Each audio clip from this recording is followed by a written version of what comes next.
Hey folks, Richard here from Escarpment Labs. Whether you brew 1,000 barrels a year or 100,000 barrels, yeast management can make or break your efficiency and your beer quality.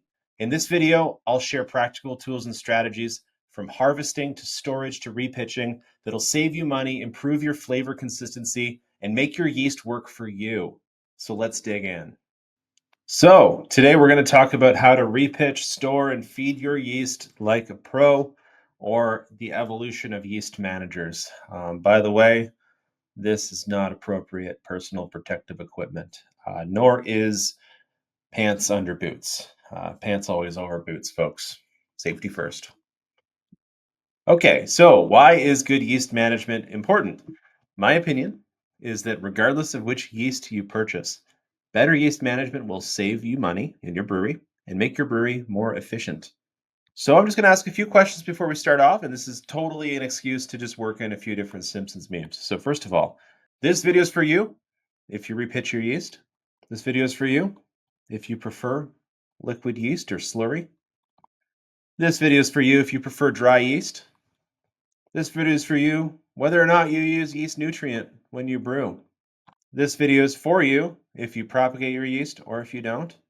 And this yeast is for you. This video is for you if you count your yeast or if you don't.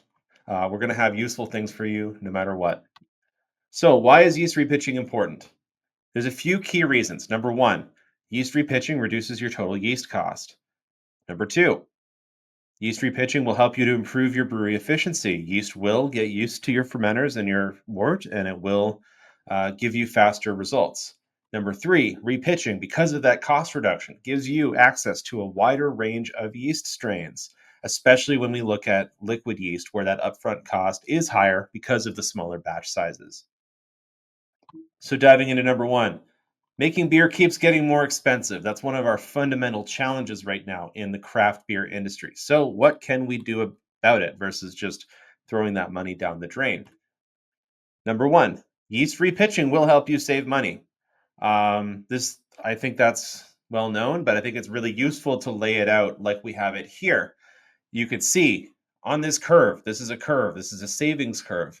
Every time you repitch the yeast, you cut that price in half. So here, going from 0 to 1, we cut it in half.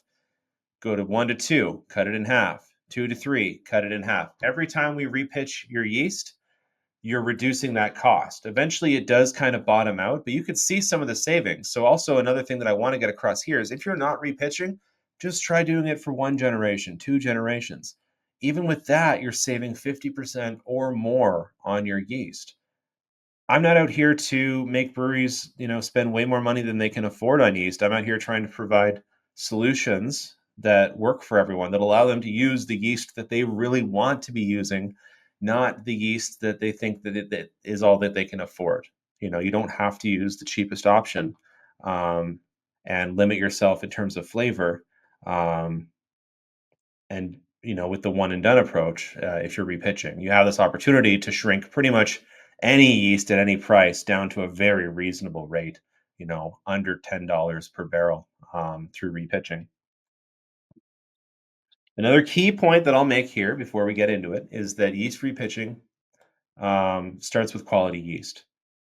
So different yeasts out there do have different quality specs. You can always check the spec sheets of the yeast you're buying. I'm not saying that any of this is wrong. I'm just saying that the reality is that different yeast products out there have different specs. And typically, the specs correspond to the price of the yeast. So most of the time, if you're paying for premium yeast, you're also paying for purity, right? You're paying for pure yeast.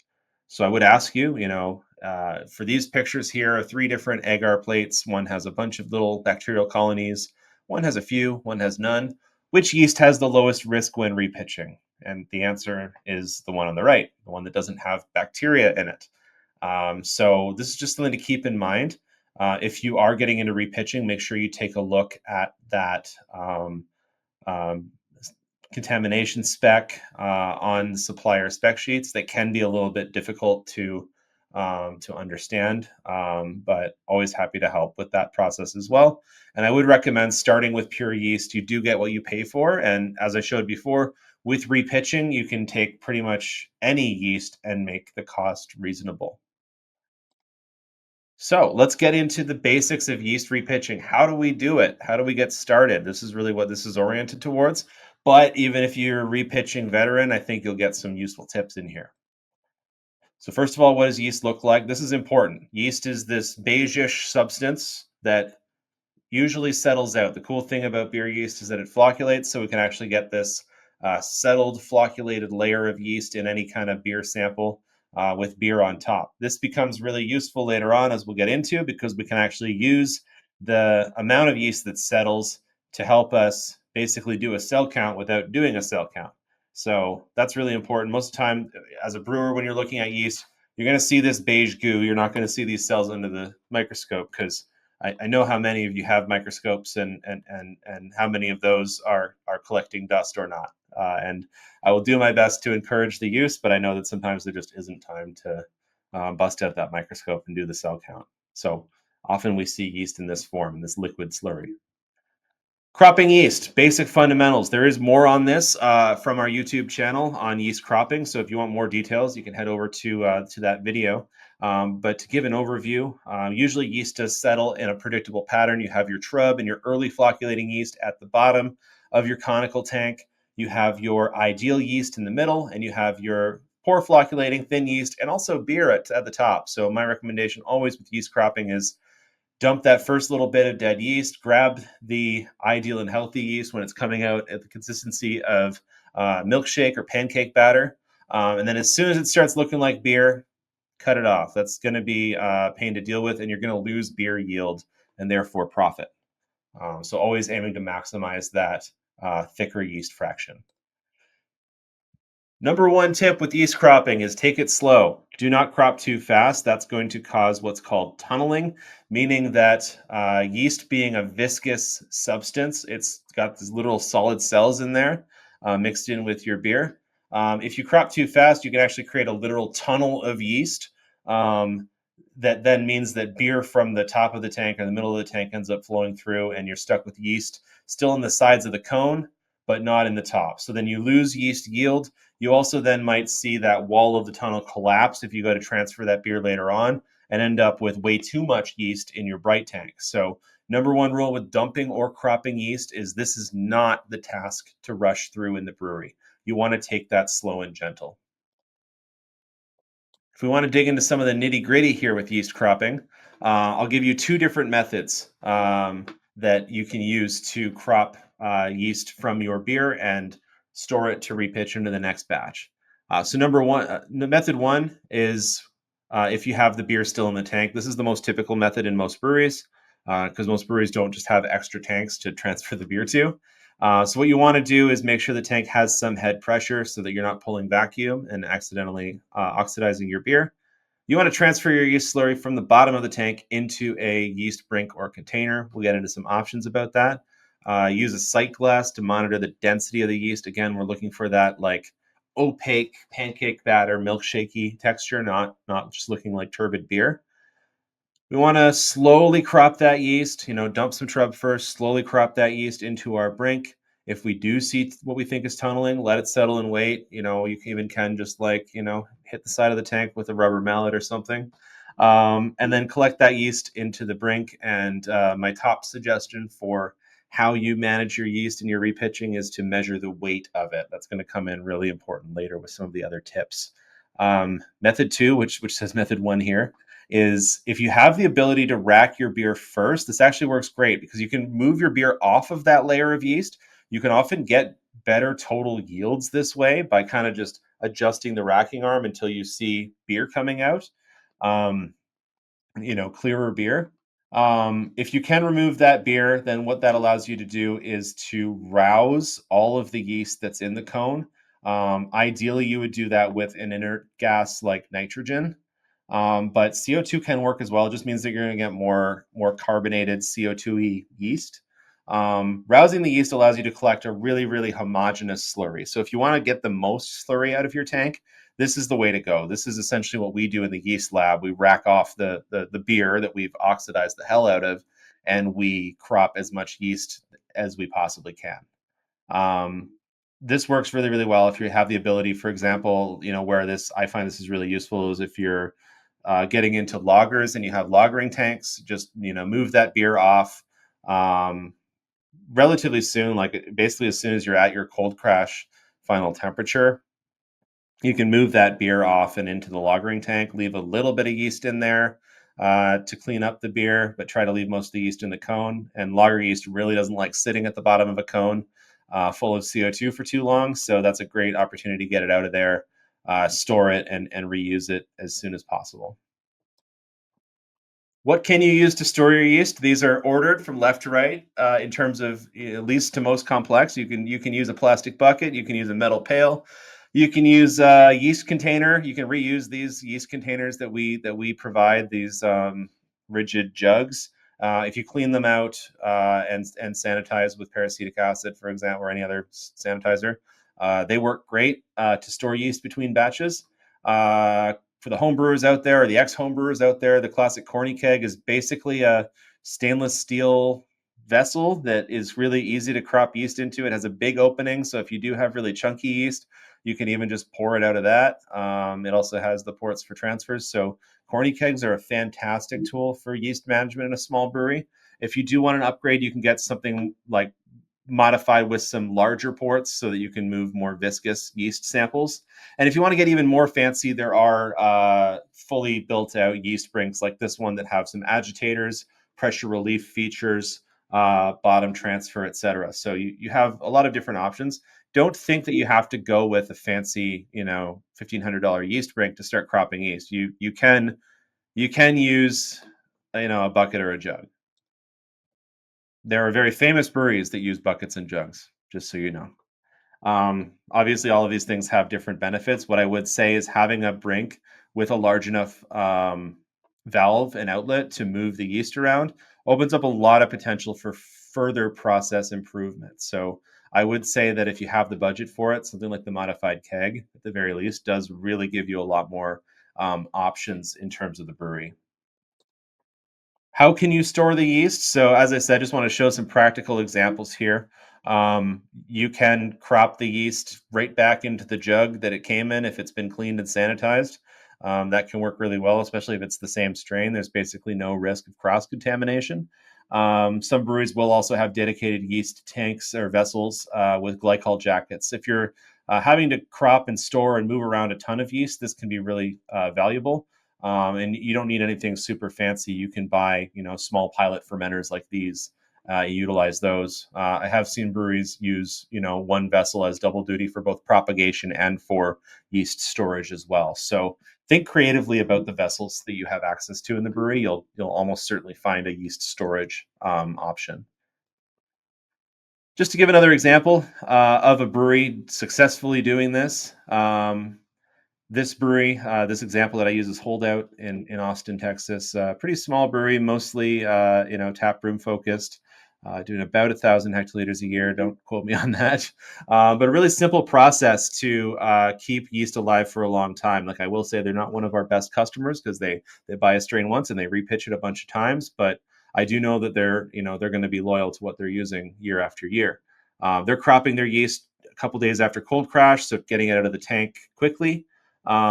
Really simple system using a sanitized hose hooked up to the bottom of the tank, dumping that first layer of the cone, and then collecting the remainder of their thick yeast into sanitized corny kegs. And for those of you asking, can I crop yeast from a lager that's been spunded? Here's a great practical example of how you can. In the case of this brewery, they were collecting lager, at least when I was there, they were collecting lager yeast from a tank that had been spunded and crashed, so it did have pressure on it.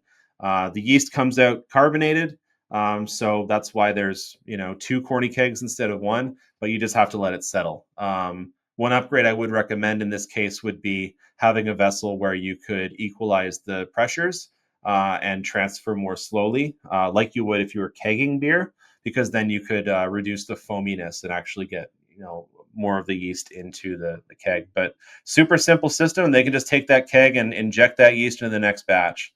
Works really, really well. So if you're at that sort of 1,000 hectoliter, 1,000 barrel a year range, don't think that yeast repitching doesn't make sense for you. It makes sense at pretty much every scale.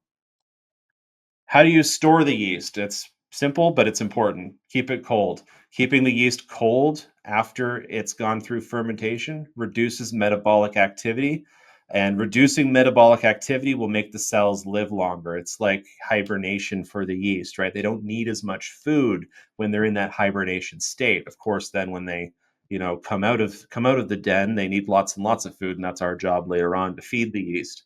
Um, Other things that can stress out the yeast is pressure and CO2. So ideally, the yeast should not be under too much pressure. 0 psi is ideal, like basically just putting an airlock on your yeast brink. But if you are worried about air ingress, then a little bit of pressure, 5 psi at most, is going to be ideal.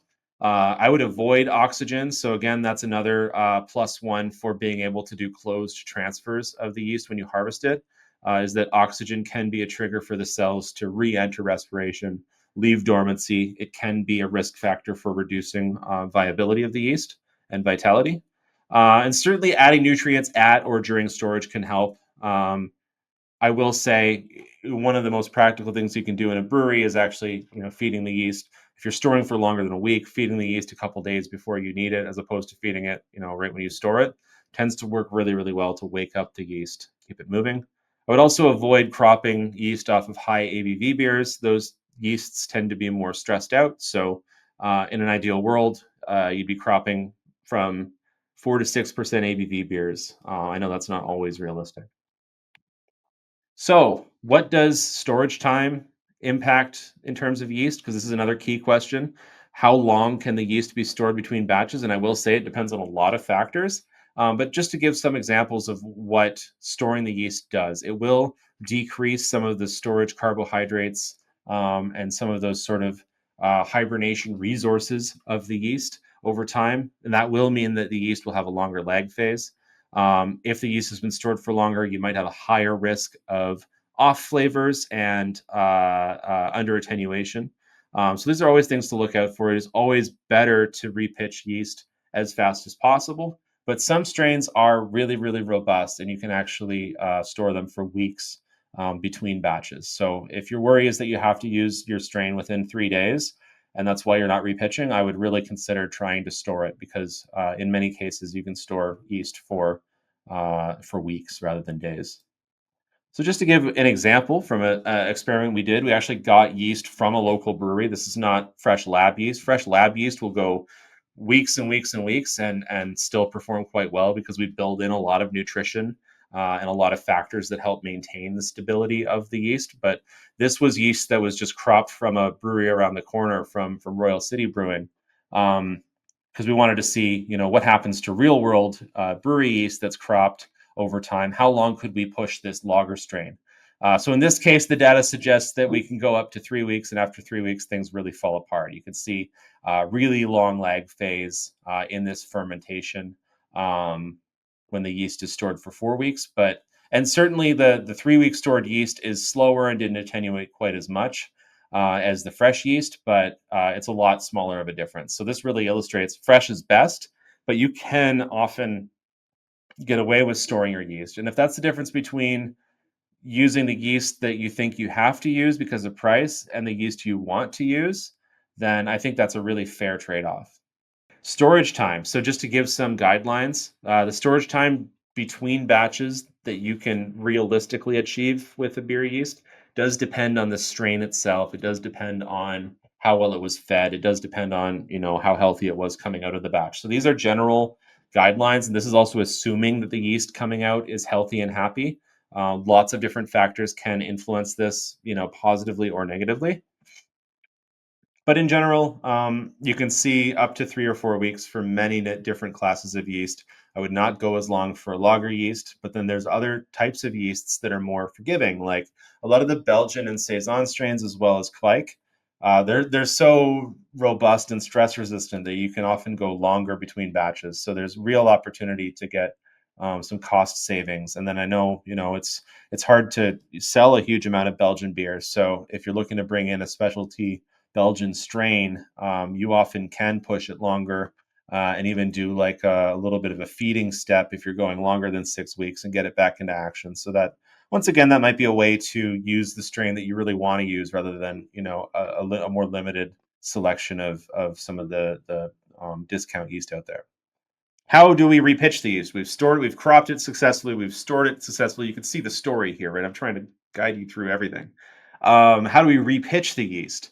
You basically have two different options. You can pour it or you can inject it. So the more rudimentary method is pouring the yeast into the tank. This is tried and true in a lot of breweries.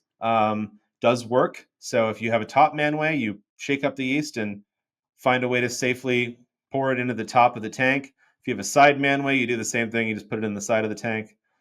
There are risks to this method. Number one is safety. You know, you're going up on a ladder, for example, with a heavy thing. So that's always something that you always want to try to avoid in a brewery. Um, Whenever possible. Other risk is that it's harder to get good mixing with this method. And then another final risk is you have to really make sure that if you're like, for example, if you're pitching the yeast before you cast out the wort, you better make sure that the wort going into the tank is cold, because we've had many cases where someone sent 30 liters of hot wort into the tank before it was cool wort, and then the yeast died. So that's never fun to troubleshoot. So there is a more enlightened way. Again, this is where I'm gonna suggest the value of having a yeast brink. It gives you an advantage that will basically pay for itself right away, and that is mixing. So being able to inject the yeast in line into your fermenter, which is a great way to do it, allows the yeast to mix better with your wort. It allows it to not be exposed to hot or cold um, zones. No cast out is perfect. There's always temperature fluctuation. A lot of the beer yeasts will just like settle to the bottom of the tank if you just dump them in, and that can take some time for them to get moving and get dispersed through the whole wort and fermented and create those currents that really help to make an efficient fermentation. So injecting is a great way to get better mixing. You disperse the cells through more of that fermenter volume. That can really help with fermentation timelines. So that's why I say a yeast brink can typically pay for itself, because mixing it better, exposing the yeast to more of the wort, more of the oxygen, can typically mean that you get more efficient fermentations and better flavors. Okay, let's get into some myths. Hopefully, you're convinced that repitching makes sense at this point. I've got a lovely picture of some vinegar plate here showing two different yeast strains. Um, Myth number one: repitching will infect the brewery. I kind of disagree with that one, because it implies that you don't trust yourself to clean, which I hope all of us as brewers treat cleanliness as next to godliness. So, in general, premium yeasts are of sufficient quality to be repitched. There, as I said, there is some varying quality out there. So, just make sure you take a look at the specs on the product that you're buying. But certainly, like a lot of yeast out there, it's just constantly been improving in terms of the quality specs. So, dry, liquid, whatever. There's premium options that can work really well with repitching and allow you to get more value from the yeast. Even if you don't repitch, I would argue that there's greater contamination risk in some of the equipment that's common to breweries.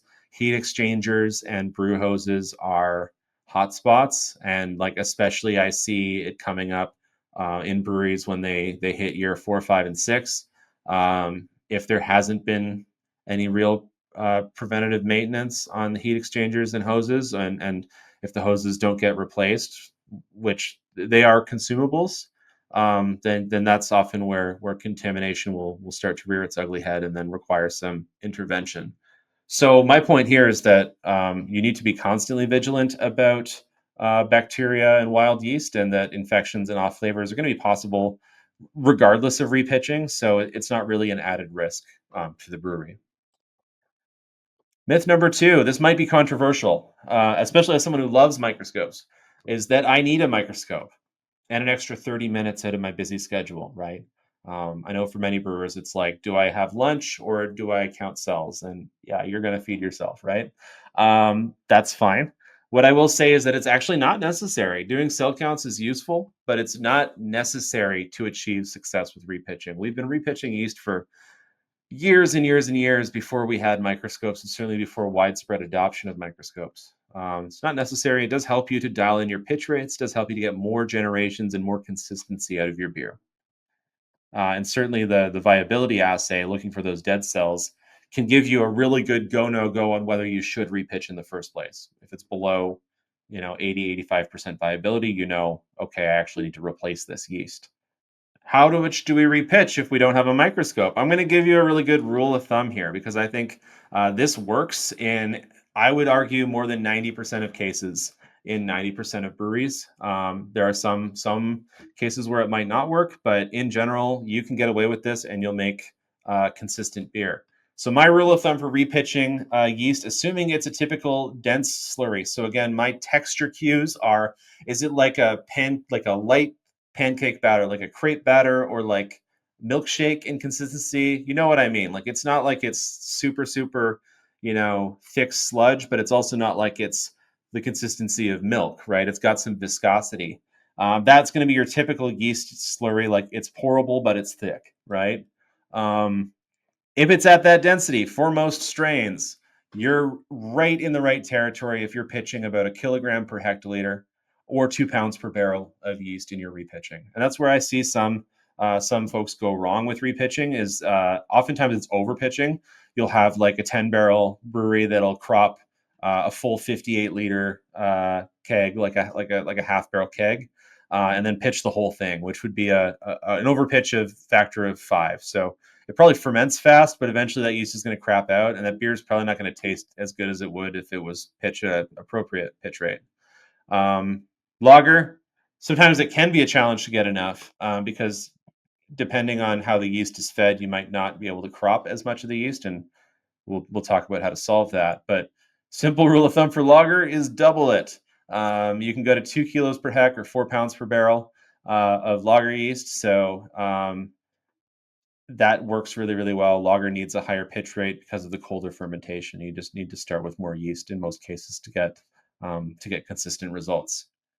You can break this down into more detail if you want to, just to show some of the logic here. You can look at your yeast as it settles. I would actually recommend, if you're doing it this way, get something like this, a graduated cylinder, or like even just like a straight sided beer glass. And one way you can achieve some consistency is to set like an average for your yeast as it settles overnight, and then measure each batch and see how that compares to your average, and then just adjust the amount of yeast you pitch accordingly. So if it's a little low, pitch a little more. If it's a little high, pitch a little less. That's going to actually help you to dial in your pitching rates without even touching a microscope. Microscope's great. I would recommend it, but looking at the density of the yeast this way will be faster.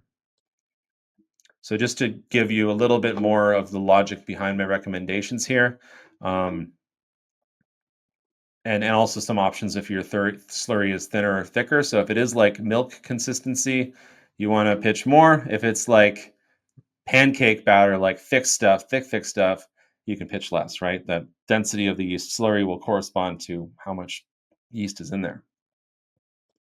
Our final puzzle piece for yeast repitching to make it work for you every time is ensuring proper yeast nutrition.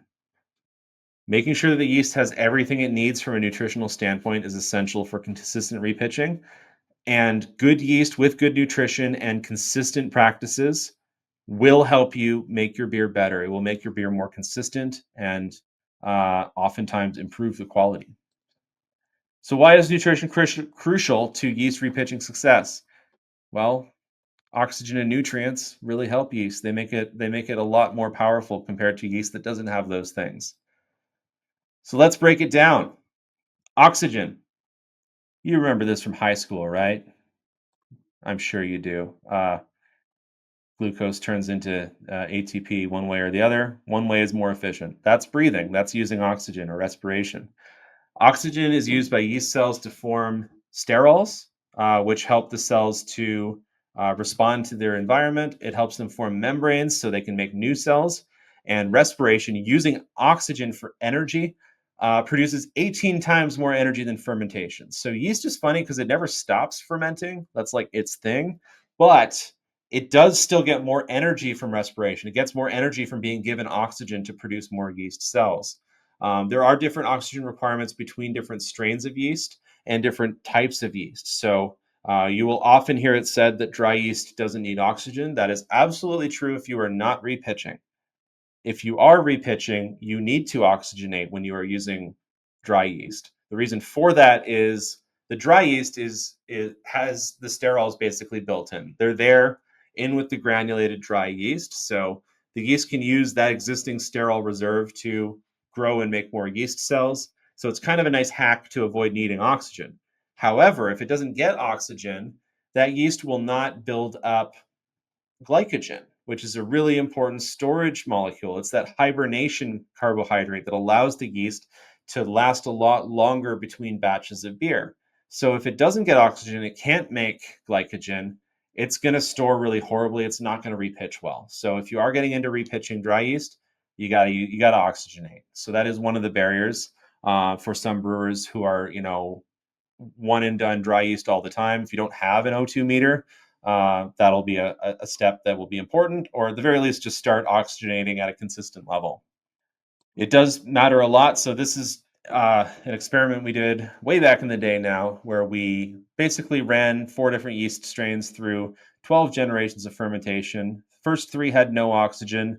Remainder had appropriate oxygen, and you can actually see how variable some of these strains were when they weren't getting appropriate oxygen, and then how consistent they were in terms of that viability after the fermentation once they got the added oxygen. So just a useful data point to highlight how useful this is. If the yeast isn't properly, if the wort isn't properly oxygenated, you might be cropping yeast at 70, 60% viability, which is not going to be very healthy for your subsequent batches. So it'll actually reduce your total value of your yeast versus getting more generations out. And you can measure your wort dissolved oxygen for relatively cheap. I think a lot of people are aware of what do we call beer level dissolved oxygen or DO meters, like a C box or a Gehaltometer or whatever, in various products. Those are expensive. Those are in the tens of thousands of dollars range because they're measuring tiny amounts of oxygen, parts per billion. If you want to measure the dissolved oxygen in your wort, all you need is a parts per million sensitivity meter, like the one shown on the left-hand side. We sell them too, by the way, if you're in Canada. Um, you can use a ppm level DO meter. You can use a rig like this. This is the example that I always share.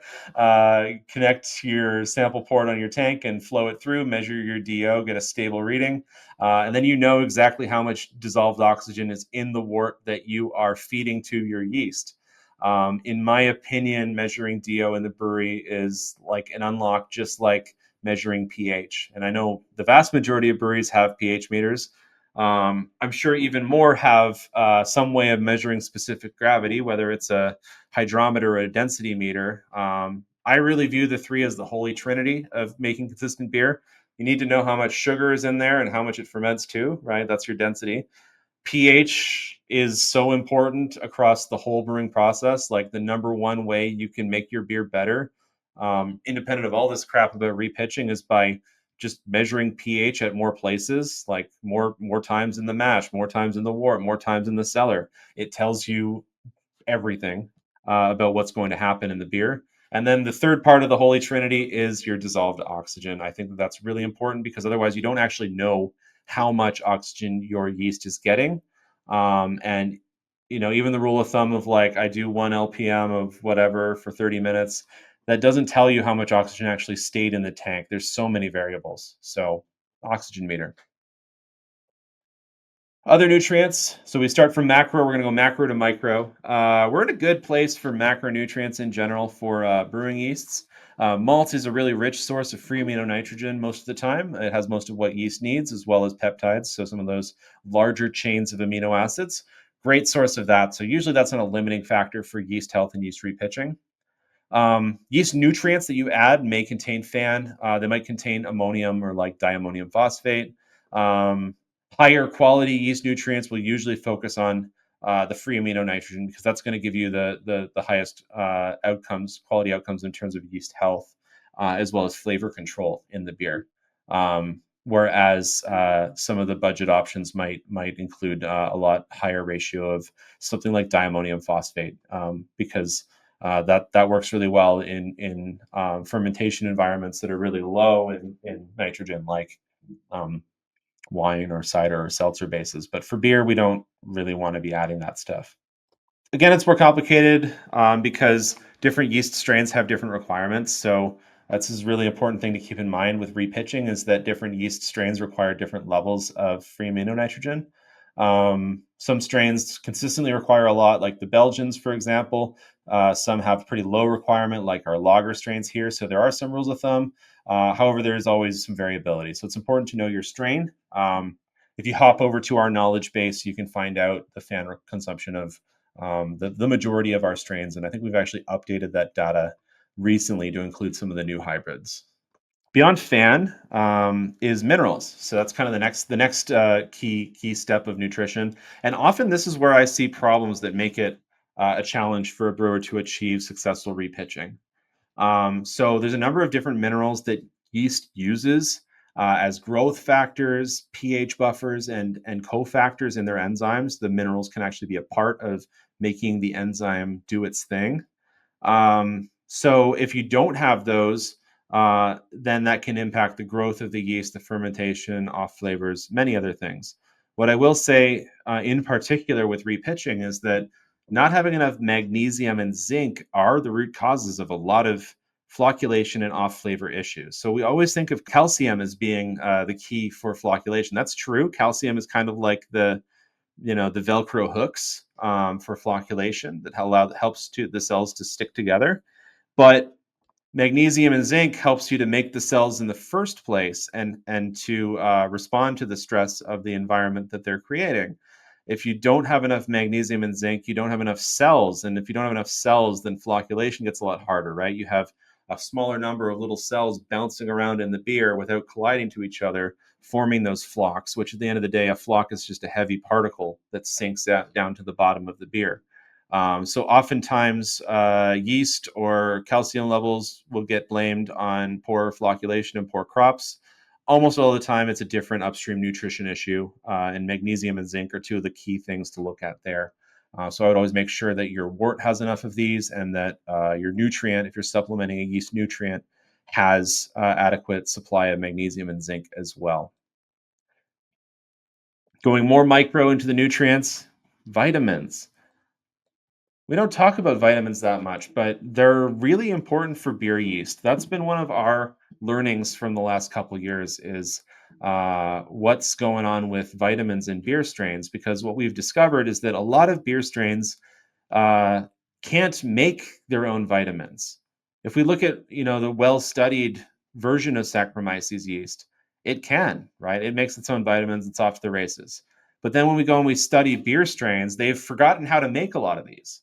The reason for that is likely because they just get it from the malt most of the time. However, malt is not always that consistent in terms of the vitamin content. You're never going to see thiamine on the certificate of analysis for your bag of two-row malt. It's just not going to happen in the present age unless things really change. So you don't actually know how much is in there, and that can actually have an impact on yeast consistency. So supplying the yeast with a nutrient that has a diverse pool of vitamins, of B vitamins, can really help and specifically help with beer yeast. And that's a big part of why we've worked on developing beer yeast specific nutrient like the yeast lightning to bump up that vitamin content and make sure that the yeast has what it needs. So just to give some specific examples, the Vermont ale strain has a deficiency in thiamine and biotin, really benefits from getting those in there. Lager yeasts with pyridoxine, vitamin B6, and the Foggy London or a lot of the London fog type strains with riboflavin. So these can make, even though they're tiny molecules in terms of the amount that's in a wort or in a beer, they can make a huge difference in terms of yeast consistency. So it's really helpful to try to use a nutrient that supplements these as opposed to kind of hoping and praying that the malt's always going to be consistent. Just to close the loop on the yeast dissolved oxygen requirements, some strains require more than others. So it's just like the fan, right? If you look at dissolved oxygen, typically the lager strains will benefit from more. It is also easier to achieve higher dissolved oxygen in cold wort. So this usually tends to work out pretty well in most breweries. You can use the same flow rate and achieve an appropriate oxygenation level for most strains. Some strains, like some of the hazy strains, do tend to benefit from higher DO. So ultimately, I would say if I was operating a brewery, I would just shoot for 10 ppm on every wort, and I would probably be fine. How should I expect my yeast to perform when I repitch? So Well, ultimately, it should be consistent. I just threw up some data on the left-hand side from that experiment we did with the 12 generations of repitching. This was like way before we fully understood all the nutritional aspects. So I think that if we were to do it again, we would see those fermentations be a lot tighter because we'd be supplementing with something like yeast lightning. This was just like straight wort made on a homebrew system. We should see consistency. We should see often we'll see faster ferments in Gen 2 Plus. We do our best job in the lab to produce, fast and efficient yeast, but ultimately it usually does adapt to your brewery, your wort, your tank, and produce faster results after the first generation. If you do see yeast inconsistency in those early generations, like 1 to 8, where again, most of the cost savings and value are, you probably have some kind of upstream inconsistency in nutrients, which includes oxygen or wort production or yeast handling that can be addressed. And it's a pretty simple, simple fix. So there's opportunity for some support there. If you go extended generations, especially 15 plus, you may start to see some real variability. Yeast is always evolving. It's life is always finding a way. Yeast will start to mutate or drift beyond 15 generations or so. So, putting it all together, I'm a brewer. What should I be doing? These are our recommendations for yeast management programs based on the size of your brewery. If you're under 1,000 hectoliters, 900 barrels or so, what should I be doing? This is where you can totally get away with a bucket. I would recommend at least something stainless that's easy to clean and sanitize. So a corny keg works great. This is where estimating density is going to work for you if you stick to the rules of thumbs, and that should allow you to get at least 3 to 8 generations on your yeast, which again is going to get you at least 3 to 8 plus fold savings on that yeast as well. So it can really, really help you. Again, we're not looking to have breweries make unprofitable beer. I'd rather our breweries make profitable beer and stick with us as customers for 10 years rather than someone who discovers a year in that they're spending way too much on their IPA yeast and then switch to the cheapest possible option, right? That's our philosophy on customer yeast management. If you're a little bit bigger, 1,000 to 5,000, that's a big range of breweries. That's where the yeast bank mixing, having more consistency is going to come in handy. That is where starting to do the cell counting and the viabilities is handy, because if you lose a batch of yeast, your relative risk is higher the bigger you get. But you can usually go more generations if you're checking viability on that yeast. If you're in the 5,000 to 2,000 heck or barrel range, that's where you're likely looking to implement a QC lab, because usually that implies that the beer is starting to travel, so there's higher risk. So introducing agar plating, PCR, things like that to make sure that the beer is safe and clean. Still probably not going that much higher on the generations. It's still going to make sense to go back to the original yeast pitch on a reasonable frequency. If you're bigger than that, I mean, there's so much variability at this point. There's breweries that are hundreds of thousands of barrels that are buying, full size pitches. There's breweries that are 20,000 barrels that are fully propagating yeast in house from cryo freezers, right? There's a huge amount of variability. So it's hard to give like general advice here, but you might see additional automation like a yeast pitching skid to measure that yeast properly, even if it's just going cone to cone. And you might see some expanded lab capabilities, et cetera. But it's really hard to be prescriptive about larger breweries because everyone is different. So if you do need advice at that scale, you can always reach out and we'll give you some advice. And that brings us to the end. So I hope this was useful to you. I hope if you don't repitch, I hope you felt inspired to give it a shot. If you do repitch, I hope it gave you some information that helps you to dial in your processes and get more consistency in your brewery. So if that was useful to you, make sure you drop us a comment, or if you have additional questions, you want to see other topics, drop us a comment. We read everyone and respond to them. If you do want to learn more on your own, we have our knowledge base. There's lots of information in there. We have been updating it this year with new content. You can check out the YouTube. More videos like this will pop up right after this one, as well as our blog for some of the sort of more story-driven technical content. So thanks for checking this video. If you made it this far, hopefully it was useful. Make sure you tell a friend about Escarpment Labs education, and happy brewing. Good luck, and make sure you tell us about your repitching success stories.